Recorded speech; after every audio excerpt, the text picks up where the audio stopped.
Hey guys, welcome back to my channel.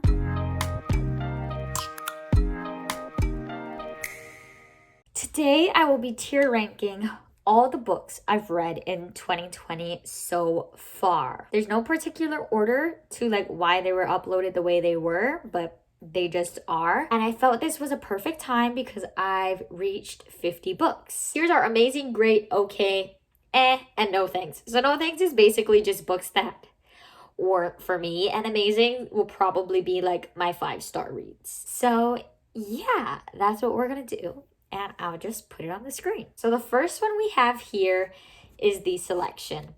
I reread the selection earlier this year and I actually love it, but I'm gonna put it in great because it really isn't amazing, but it's sort of my guilty pleasure book. So after that, we have Aristotle and Dante Discover the Secrets of the Universe, which I just read for the Becca's Bookopoly readathon, and honestly, I thought it was amazing. I gave it 5 stars. I absolutely loved it. I also read that for the Fiction Fanatics Book Club, so if you don't know what that is, I'll leave a link down below. We're going to have a discussion on the 26th of July, so we would love if you could be there. Next, we have Saga, and I believe this is the first one, and I'm going to go ahead and put that in I truly did not care at all for Saga. I know a lot of people really enjoy it, but I didn't really care for it. It was all right. And then we have To All the Boys I Loved Before by Jenny Han, and I'm going to put that in okay. I'm judging this based on the book, not the series. So the first book for me, it was okay. I didn't hate it. I didn't love it, but it was just okay. Yeah. Next we have We Were Liars, and this is a reread for me, and it's amazing. To me, it's amazing. I know a lot of people don't like it. I don't know why. I personally love it. I read it a few years ago, and I just reread it this year, and it's so good.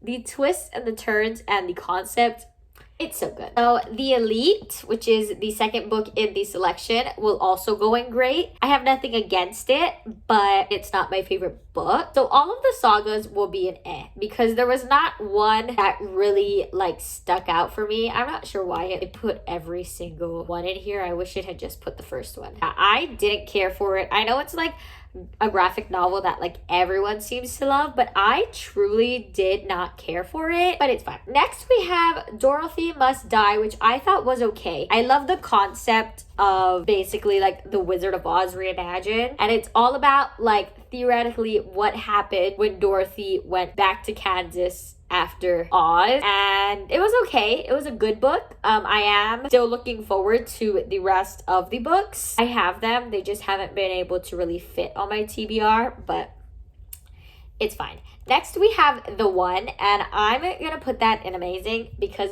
that is my favorite book out of the selection series. I like the wrap up, and the drama is just perfect. I loved it. Next we have I Still Love You, and that will be an okay as well. Actually, no, we'll put that in great. We'll put that in great because of the John Ambrose, that situation that the movie didn't really shine light on. I loved that. So we're gonna do that. Next we have Obsidio, and that's gonna go in great. It was a really good book. I really enjoyed it, but it wasn't amazing for me. My favorite book is still the first one. I know a lot of people love Gemina, but I love Illuminae, and so Obsidio will go there. It Ends With Us is amazing. I want to do an overall spoilery chat about it just because it's so good. This is my first Colleen Hoover book, and I loved it. There was nothing that I didn't like about it. The wrap up of it and how everything was expressed, I just loved. It was an easy 5-star for me. Read it in less than a day. It was so good. Next is Caraval, and if you didn't know, it's my favorite series of all time. So of course that's going in amazing. I gave it 5 stars. The world just, it sucks you up, the entire magic and the game was just great. Next we have Scythe, and I thought it was okay. The actual concept of it I really liked, but the execution, I guess, I didn't really care as much for. It's a very popular book, so I was really sad that I didn't love it, but it's fine. we're fine. Next, we have Aurora Rising, and this one was amazing. I really liked Aurora Rising. I'm not sure which I like the characters more of, the Aurora Cycle or the Illuminae Files, but there was something in Aurora Rising that kept me more, I guess, hooked than Obsidio had this year. And I think it's because of the format where Aurora Rising is more like as a book. It's not so much multimedia as Obsidio was. I don't know. I mean, I still read them both in one day, but I did enjoy Aurora Rising a lot more. Next, we have The Hate You Give, and that is also amazing. That was an easy 5-star read for me. I do highly recommend you check it out. This year, it was actually a reread for me. I think I read it 2 or 3 years ago, and I really enjoyed it then too. This time around, I did the audiobook, which I highly recommend. It was amazing. Next, we have Outliers, and this is okay. I loved the book, but with books like these, I can't really rank it the same way I rank other books. It was a very interesting read. It definitely kept my attention, but I don't know. It's not like a book you reach for again. Sometimes I Lie, which was great. The twists and the turns were amazing. I was slightly confused, like some of the time, which I guess that's what you want in a book like this. I wasn't expecting a lot of it. There are trigger warnings for it. And it's a really short book, although I still read it over like 3 days, I think. But I was also reading other books at the time. The concept of her not remembering, but slowly getting it back, I think that's what made the book for me. And the way that it was executed was just flawless. I loved it. Final Girls. I'm gonna put it in okay. It was a 3-star read for me. It was my first book by Riley Sager. I still do want to read more of them, but this one was just okay for me. I felt like a lot of the plot lagged for no reason. I just didn't really care for it, but the ending of the book really caught me by surprise. So that really redeemed a lot of it for me. Next, we have Are You Sleeping? And it goes by another title that I cannot remember. That one will also be okay for me. I thought that one was okay because a lot of it was unnecessary. And then there's a character in there that I just could not stand. And it was like the reporter person. And I just couldn't do it. I did not care for a lot of it. I mean, the twists and the turns were fine, but not enough for it to be great. Legendary, easy, amazing for me. 5 stars, favorite trilogy. This was a reread for me. I reread Caraval and Legendary this year to prepare me for finale. The Lido is a no thanks. I didn't care for it. That's the first book I read this year and I did not care for it. Sadie was great. No, Sadie was okay. Sadie was great. Sadie was great. I liked Sadie. I think I really loved sort of that it was from the perspective of the sister and she's trying to retrace the steps. Sadie is a thriller and I read that earlier this year. I had put it off for so long. I thought Sadie was great. I think the portrayal of the characters and the sister was amazing. It is a standalone, but that is something that I would like a sequel to, if I'm being honest. The Woman in the Window was eh. Honestly, I did not care for The Woman in the Window purely because it was boring. The entire book was boring and then the ending was rushed. So I honestly couldn't be bothered with The Woman in the Window, but it's fine. Next we have Always and Forever Laura Jean, which will also go in okay. Obviously my favorite in the series was P.S. I Love You.